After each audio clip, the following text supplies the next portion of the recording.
You're listening to Leveling Up, where we'll show you how to win at the game of life and business. It's time to power up your skills through life gamification with your host, Eric Sue. All right, everyone. Today we've got Matthew Gunnan, who is the CEO / co-founder at Esports One, which is the first real-time fantasy platform that makes watching esports competitive. Matt, how's it going? It's going great. Thank you for having me. Yeah, thanks for being here. So I want to talk about kind of your gaming background first. So what games have you played? What games do you still play right now? So what I play right now is fairly limited. It's anything that you can kind of just like zone out on. And, it might just be just a random like Minecraft dungeons or, just something that, just kind of take your mind away from things, kind of just unwind. But I mean, I play League of Legends, Overwatch, Valorant, more so kind of the competitive esports titles. And, but yeah, I'm a long time League of Legends player. So I've been playing for about 10 years now. So I would always say that goes back a long way. So cool. So let's talk about the company. I mean, what do you guys do? How do you guys make money? Yeah. So we're a fantasy esports platform. Like you mentioned, we look at fantasy as a whole as, when it's applied to esports, what's been built to date is very antiquated and is very much built for a different type of audience and a different type of fan, that is more kind of keen to traditional sports. You have kind of the daily fantasy platforms. You have traditional fantasy that, are focused on an experience that isn't really the same as esports. And the comparison we use is you look at kind of, your typical fan that watches football. They're not actually football players. They don't play football regularly. But when you look at that within esports, 95% of the fans are actual players of the esport that they're watching. And so when it comes to fantasy, we're basically making it much more gamified, much more, centric to playing a game in itself. And that's how we really see fantasy as a whole. And we make money, through virtual currencies. We built our own virtual currency, economy that, starts to kind of tie in through gamification, allows users to, come to Esports One, and they don't really have to like deposit $50 and pick and choose what fantasy contest they want to compete in. They can either just play for fun, play for free, or they can actually buy and exchange virtual currency that they can earn while playing fantasy. And that is how they actually make money. And we take basically a percentage of, anytime those contests are going on. Got it. So what would be like, I'm trying to visualize this. Let's say it's like a Fortnite competition. I'm just making things up. And then I want to bet on, I don't know, Booga, right? Like I know a traditional kind of NFL fantasy or any of these types of like fantasy football or basketball, you're picking a team out. There's a draft and all that, right? So how does it work here? How do I pick who I want to kind of bet on? Yeah. So you're not picking, we don't think traditional fantasy is really applicable to esports. We see it as much more, you're picking your lineup every day. You're picking your players either every day or every week. And we're also adding in kind of elements within the game. So not only are you picking, so for League of Legends, for example, they have 5 players that play against 5 other players. And they have like a top laner, a jungler, like they have all these different positions. And so our users will select from a roster that's within that league. They will select what players they want to be on their lineup within a salary restriction. So we set kind of a restriction based on the contest, and then we assign a value to each player. So you could think like the salary cap is, $200,000, and every player will range from, $10,000 to $80,000. And then you build a lineup with that.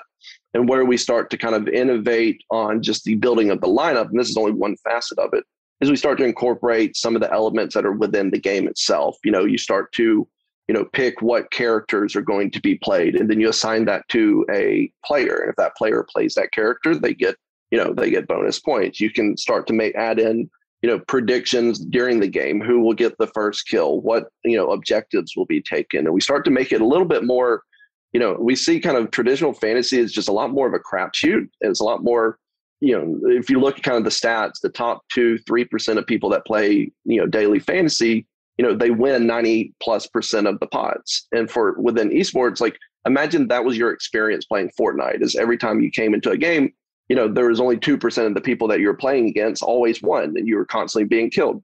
Well, we look at fantasy in the same way of making it just a lot more, geared towards the actual fans themselves. And so that's where we add in these elements the underlying kind of skeleton of fantasy is still there. The building of the lineup, the picking, within a salary cap. Where we see the kind of innovation really going is you start to add in these components that are really more, keen to just what gamers enjoy. And that ties back into gamification, the achievements, the missions. And that's how we really see fantasy going. It's like an esport, of itself. Got it. So I think a better way for me is to not compare this to fantasy football or fantasy basketball. It's probably a better version of like a FanDuel or a DraftKings, right? You guys are much absolutely. Yeah. Okay. Makes sense. And so I guess, what are you seeing? I mean, with the, esports is continuing to trend upwards, right? And I guess, what are you seeing right now? What kind of numbers can you share around how the business is doing? It could be growth rates, employee size, that type of stuff, whatever you're comfortable sharing. Yeah. I mean, we have, we built kind of an ecosystem within Esports One where, one of the first things we focused on is building, going to where gamers spend most of their time and starting to kind of build the tools and the, kind of the resources for them, and starting to build kind of, we take a very much a community first approach. And so, we looked around and kind of focused on, all right, where do gamers spend most of their time? Where do gamers, how can we go to that audience? And, all, signs pointed to Discord. And so we focused on really building kind of that community around Discord, really starting to build app. We built one of the largest esports bots on Discord that allows us to, acquire not only users on our server, which, is a server with, thousands of users, but also other servers can install this bot on, wherever they are. And then that allows us to have this entirely new acquisition, kind of method that we do through Discord. That has allowed us to keep our retention, fairly high. So we retain, day 28, day 30, we're sitting at around 65, 71% of retention for new users that are signing up on the platform. Additionally, users spend, on average about an hour or so on Esports One. And that's from not only just setting your lineup, but also kind of the other, tools that we provide them. We built out this massive stats and data database. Like, we provide all the research tools. When we look at fantasy, we don't want a user going to Esports One and then having to go to 3-4 other websites to research their team, research the players, figure out who they want to pick. All these other, elements that come with playing fantasy, either on a competitive or a social, construct. And so we want to keep our users on our platform. And so we've been able to keep a very steady growth rate over the past, 6 months, ranging from, 20%, 40%, monthly. It kind of varies depending on, if, the leagues are active and whatnot. But our core KPIs, we focus on, obviously on growth. But more importantly than that, it's the retention, early on for us. We want the users that are coming back to Esports One, we want to make sure that they're staying with us and that they're enjoying the product, they're enjoying, the experience as a whole. And so we do a lot of the things early on that won't really scale. Like when it comes to, talking to as many users, as possible one-on-one to, every person in the company does live support. We're probably one of the only fantasy platforms that has, real-time chat, on the website where you can, chat with someone from Esports One basically 24 hours a day. But yeah, I mean, it's, our growth has remained steady, and we only support one game title right now as well. So as we start to, add additional game titles, we see that to ramp up even more. Got it. And which game is that right now? Right now it's League of Legends, and then we'll start to add Valorant next, and then Call of Duty and Rocket League will be kind of our next 3 or so. Got it. So it sounds like Discord's a nice channel for growth and maybe even a retention mechanism too. And I'd imagine word of mouth is pretty good on this. What else is working for you in terms of growth? So the biggest thing that we found early on, and that kind of goes back to kind of where I would say, my strengths is related around kind of content and marketing, and we focused on SEO. And to do so, we kind of started looking at what are the kind of the keywords within esports and fantasy that we could start to target.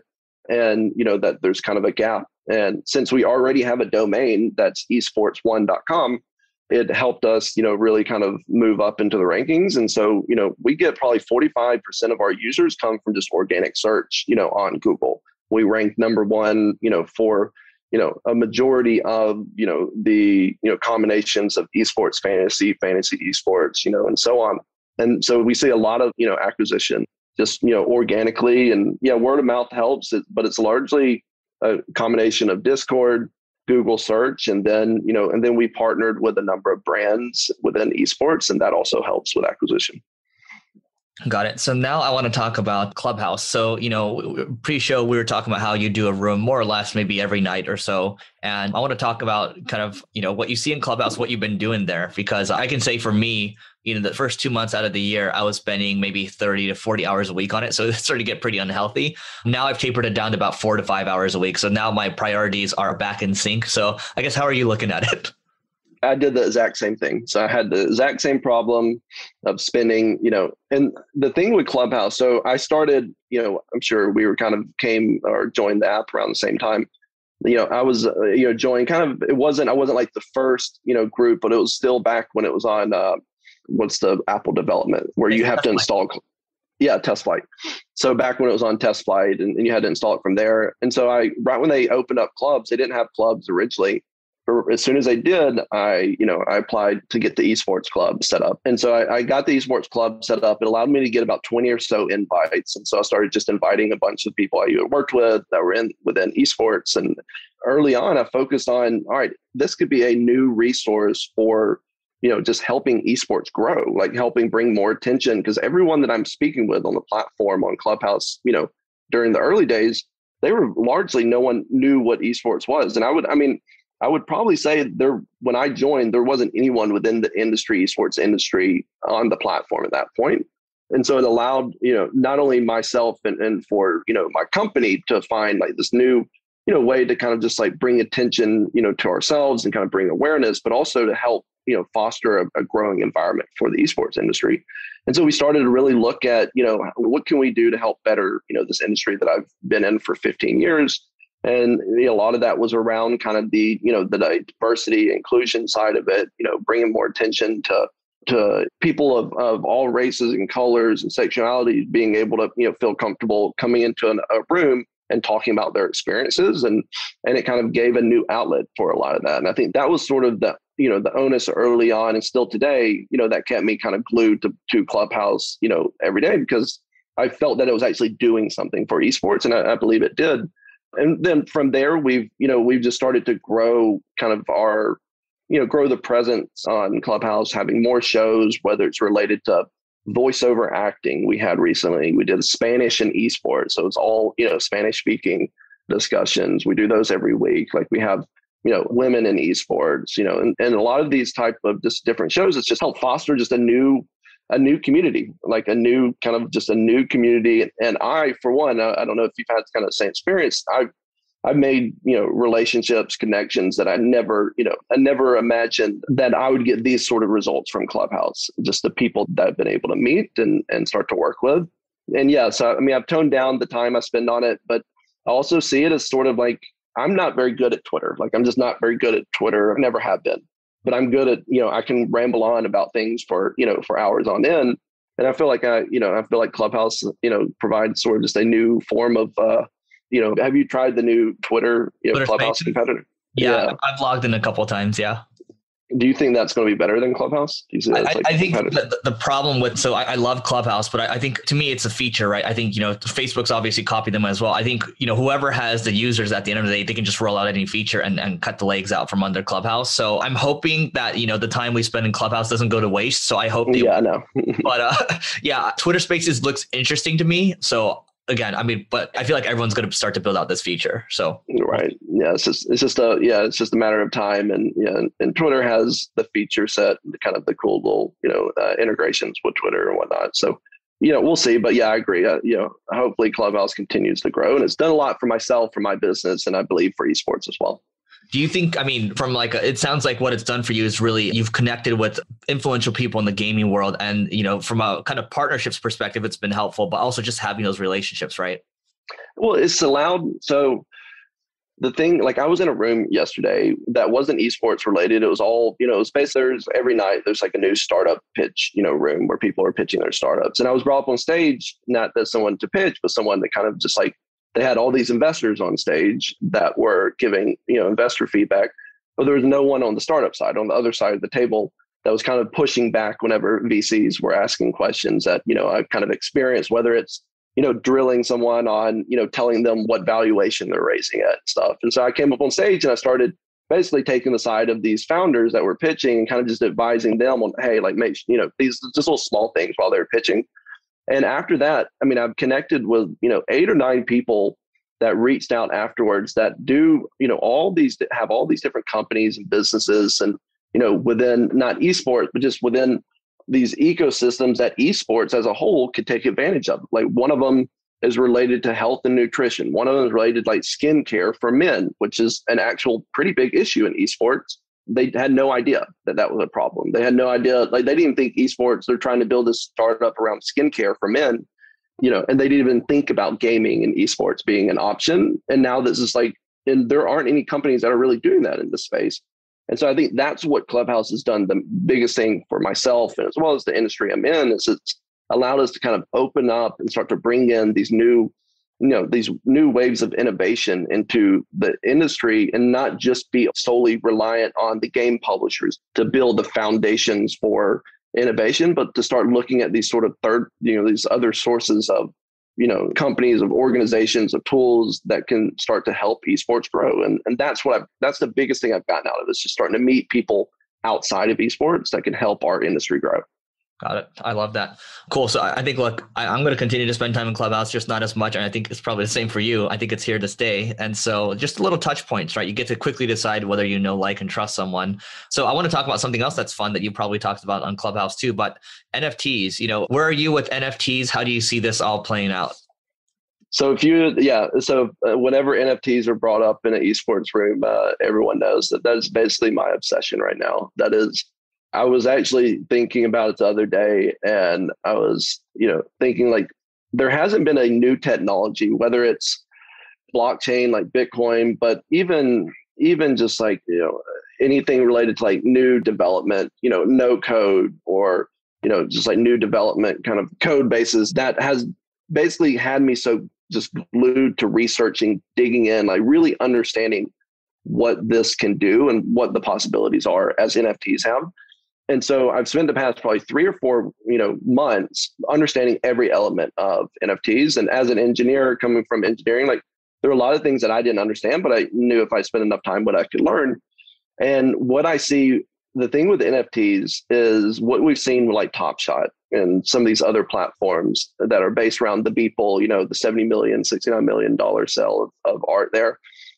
Those forms of NFTs, I don't, believe are going to really work within esports. I don't think there's going to be enough value in just purchasing something that's more sentimental or something that's more graphics based or arts or video highlight. It's going to be more about the utility of NFTs. It's going to be a lot more about what can you attach to NFTs that add additional value or add additional access or, incentivizes gamers and users.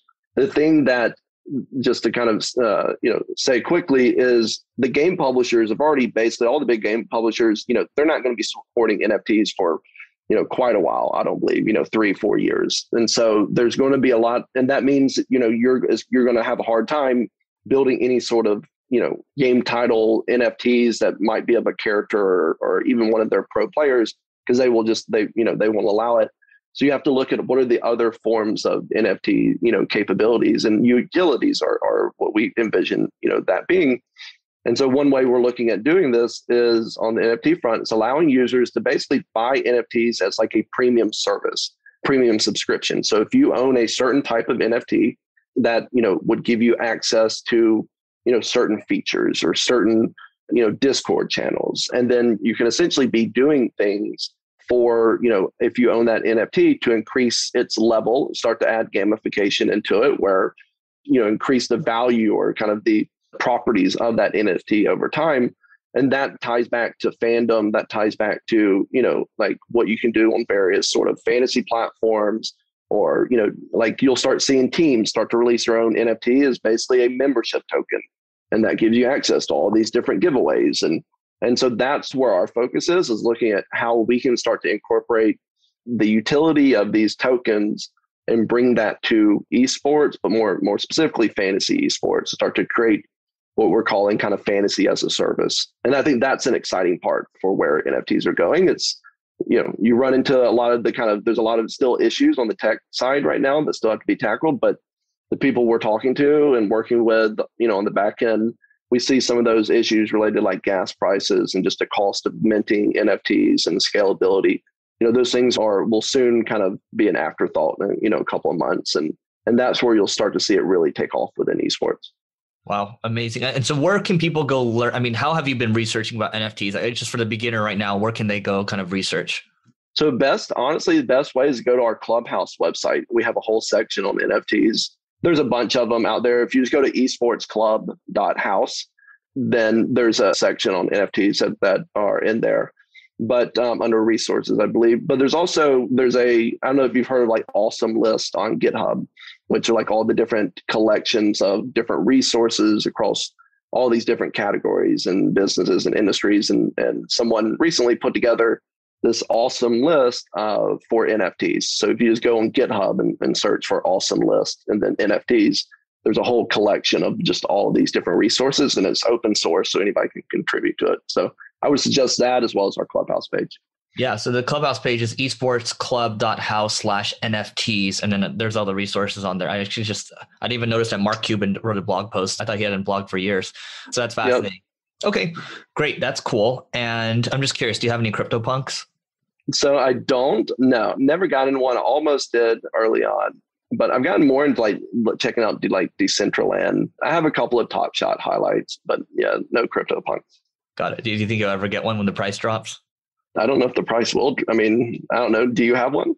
Well, I almost bought one. So it dropped. I mean, a couple of weeks ago at the 26. So I was like, should I buy it at 26? And then like I couldn't justify it yet. So it'll probably stick on my side. Yeah, maybe. I mean, yeah, if it keeps going down, maybe I will. We'll see. I don't know. Like for me, I mean, so that goes back to the whole like NFT and like Top Shot things. A lot of people are buying these items, these NFTs, as an investment, and if it's going to be much harder to do within esports. Like you look at those sort of things, you're not buying it for any other reason than you want to own it with the hope that it's going to turn around and be worth more money so that you can sell it, right? I mean, maybe some people have like a different mindset to that, and they have a bit more of a sentimental value, but that is sort of how I see a lot of kind of the ownership of NFTs is it's a commodity investment. And until that starts to shift a little bit more to the utility side, that's when esports will start to, take advantage of it. Got it. I love that. All right. Well, let's work towards wrapping up here. 2 more questions from my side. What is your favorite business book? So I have a couple I've been reading, the last one I've been reading here is, Infinite Game by Simon Sinek. It's really good. I'm an old schooler, so I go back to kind of Hard Things About Hard Things is a good one. But I started listening to recently The Story of Silk Road, and I think it's called American Kingpin. Yep. And there's a documentary or there's a movie that came out about it recently too. That is just a fascinating story. So those would probably be the 3 I've kind of been reading the most. It's insane. It's absolutely insane. Cool. Favorite business tool? So the normal ones, Monday, Notion. I love Coda. I'm a product hunt, geek every day. I'm checking product hunt, Hacker News. I sign up. Reason my email, I'm constantly having to unsubscribe from mailing lists because I'm always signing up for new apps and they're constantly just sending me, email after email. And so there's a couple of them that I've stumbled upon recently. Digits is really good as a financial planner for businesses. It's incredibly good. And they just got backed, I think, by Andreessen recently, did a big round. Pitch.com is really good for building out like presentations and doing, decks and, anything, not having to deal with like Google Slides. So I use that a good bit recently. And then, Figma, Notion, Coda, the whole swath of those. And then the last one I'd say is I'm a bookmark so whenever I stumble upon a website, I want to make sure I, can find it again. I don't necessarily save it to Notion. I save it to Raindrop, which is kind of like it's a bookmark, just a really easy way to save collections of links and websites, and then I can easily share that with my team. I think there's actually a link on our Clubhouse page of that's like a collection of Raindrops. So yeah, I would say those are my big ones that I use a lot today. And is that digit.co? Yes. Okay, cool. I'll check that out. You said you use it for business. Yeah, it connects to your QuickBooks, all of your different kind of, accounting software. And then it not only, notifies you when things kind of look out of sorts, but it has all these kind of financial planning things that I use there in board meetings. I just pull from digits and it basically makes QuickBooks and all the other pieces of keeping up with all of your books and numbers and financials, and just makes it much easier and provides information that's actually valuable. It looks like it's both a personal and a business app then. Yeah, I think it does. I mean, it does both. I connect Cool. for both. Amazing. Well, we're gonna drop this all into the show notes. But Matt, this has been great. What's the best way for people to find you online? Yeah, so I'm on Clubhouse, Matt Gunnan. Check out Esports One. We just got Esports One on Twitter and Instagram. It was Esports One Inc.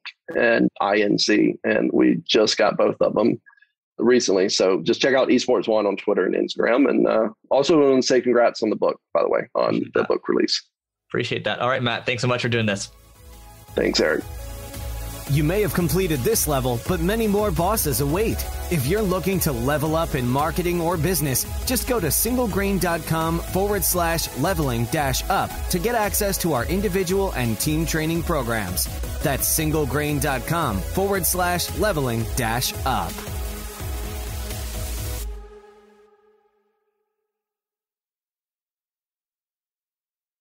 Hey, before you go, I have a special offer for you from ClickFlow. This is the free content decay tool that we have that will basically point out traffic that you are losing, SEO traffic that you're losing from your top web pages or blog posts. And then from there, you can decide if you want to go and make any changes or not to that specific page. All right. So all you have to do is go to clickflow.com/content-decay or just Google ClickFlow content decay and you will be able to get access to it. All right. And that is it for today's episode. Hope you enjoyed it.